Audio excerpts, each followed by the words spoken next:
கிறிஸ்துவுக்குள் மிகவும் பிரியமானவர்களே, இயேசு கிறிஸ்துவின் இனிதான நாமத்தில் உங்கள் அனைவருக்கும் அன்பின் நல்வாழ்த்துக்கள். பிரியமானவர்களே, நம்முடைய வாழ்க்கையில் நாம் எதிர்கொள்ளும் தோல்விகள், அவமானங்கள் மற்றும் மற்றவர்களின் விமர்சனங்களால் நாம் அப்படியே முடங்கி போய்விடுகிறோம். நான் எதற்கும் உதவாதவன் என்று நம்மை நாமே தாழ்த்தி கொண்டு கூனி குறுகி ஒரு மூலையில் அமர்ந்து விடுகிறோம். ஆனால் கர்த்தர் இன்று நம்மை பார்த்து, நீ எதற்கும் கூனி குறுகி நிற்காதே என்று ஊக்குவித்து நிமிர்ந்து நடக்கச் சொல்கிறார். நாம் யூதா கோத்திரத்து சிங்கமாகிய இயேசுவின் ஜனங்கள். ஆகையால் நாம் எதற்கும் கூனி குறுகாமல் நிமிர்ந்து விமர்சனங்களை எல்லாம் தூரம் வைத்துவிட்டு நம் பாதையில் நடந்து கொண்டே இருப்போம். இயேசு அவளை கண்டு தம்மிடத்தில் அழைத்து, ஸ்திரீயே, உன் பலவீனத்தினின்று விடுதலையாக்கப்பட்டாய் என்று சொல்லி அவள் மேல் தமது கைகளை வைத்தார். உடனே அவள் நிமிர்ந்து தேவனை மகிமைப்படுத்தினாள் என்று லூக்கா 13 12 மற்றும் 13 பதிவு செய்யப்பட்டுள்ளது.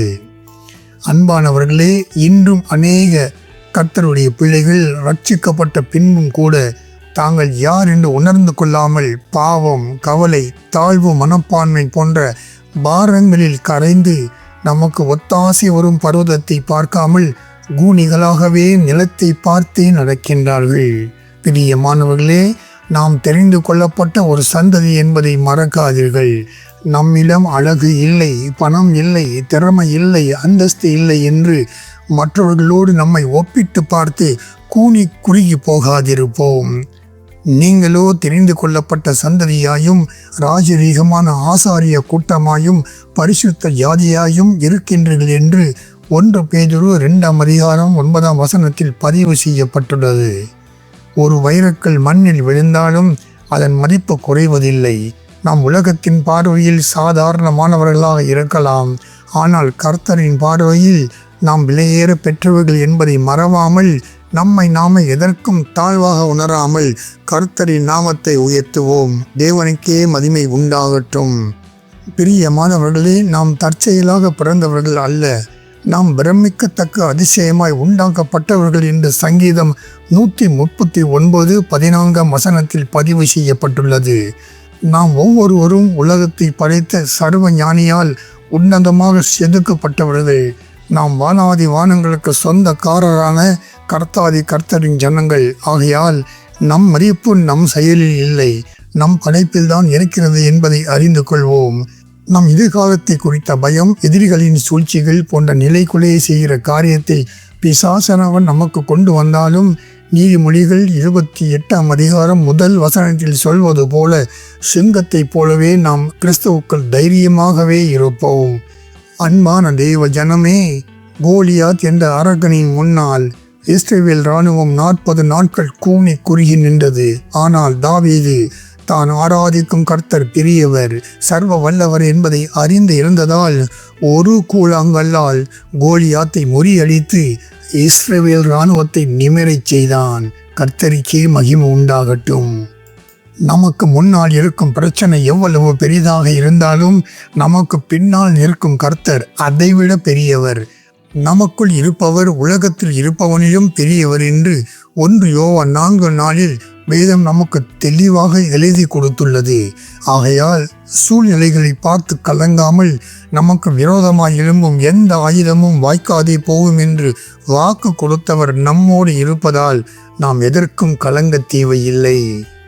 பதிலளிக்க முடியாத கேள்விகள், தீர்க்க முடியாத பிரச்சனைகள் நம்மை நோக்கி வரும்போது என்னால் முடியாது என்று குறுகி போகாமல் நமக்குள் வாழும் கிறிஸ்து சகலத்தையும் ஜெயித்தவர்.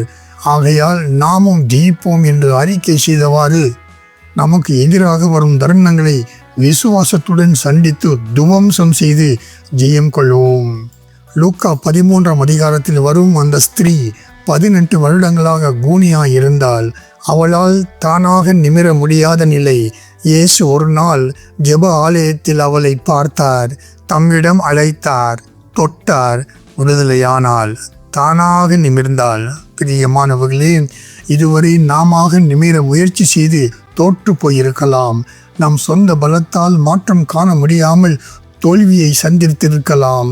இன்று இயேசுவின் கரங்கள் நம்மேல் இறங்குவதால் அவர் நம்மை நிமிரச் செய்ய வல்லவர் என்று விசுவாசித்து ஸ்தோத்திரம் செலுத்துங்கள். கர்த்தருக்கே மகிமை உண்டாகட்டும். நம் பாவம், சாபம், கடன் அல்லது கவலை உங்களை கூனி குறுக வைத்திருந்தால் இயேசுவின் ஒரு தொடுதல் நம்மை நிமிரச் செய்யும் என்பதை மறவாமல் நம் காரியங்களை அவர் தொடும்படியாக இன்று அவர் சமூகத்தில் ஒப்பு கொடுப்போம். பிரியமானவர்களே, மனிதர்கள் நம்மை ஏளனமாக பார்த்தாலும் கர்த்தர் நம்மை என் கண்மணி என்று அழைக்கிறார். கூனி குறுகி நின்றது போதும், உன் கண்ணீரை துடைத்துவிட்டு எழுந்து நில் என்கிறார். நம் கர்த்தர் நமக்காக யுத்தம் செய்கிறவர். நாம் விடுதலை ஆக்கப்பட்டவர்கள், நாம் ஆசீர்வதிக்கப்பட்டவர்கள். இனி எதற்கும் எவர் முன்பும் கூனி குறுகாமல் தலை நிமிர்ந்து நிற்போம். நம் கடந்த கால தோல்விகளுக்காக குறுகி போகாமல் மற்றும் பிரச்சனையை பார்க்காமல் நம்மை மீட்ட இயேசுவை பார்ப்போம். உலகம் நம்மை தள்ளினாலும் கர்த்தர் நம்மை அணைத்துக் கொள்கிறார் என்ற நம்பிக்கையோடு நம் எதிர்காலத்தை குறித்த பயமில்லாமல் வாழ்க்கை என்ற வானிலே சிறகடித்து பறப்போம்.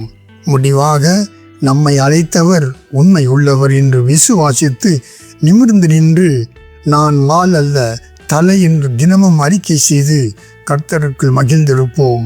அவரே நம்மை நிமிர்ந்து நடக்கச் செய்வார். ஆமேன்.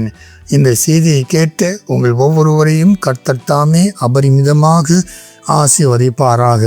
பிரியமானவர்களே, மற்றவர்களுக்கும் இந்த செய்தியை பகிரவும். கர்த்தர் தாமே மீண்டும் ஒருமுறை உங்களை அபரிமிதமாக ஆசீர்வதிப்பாராக.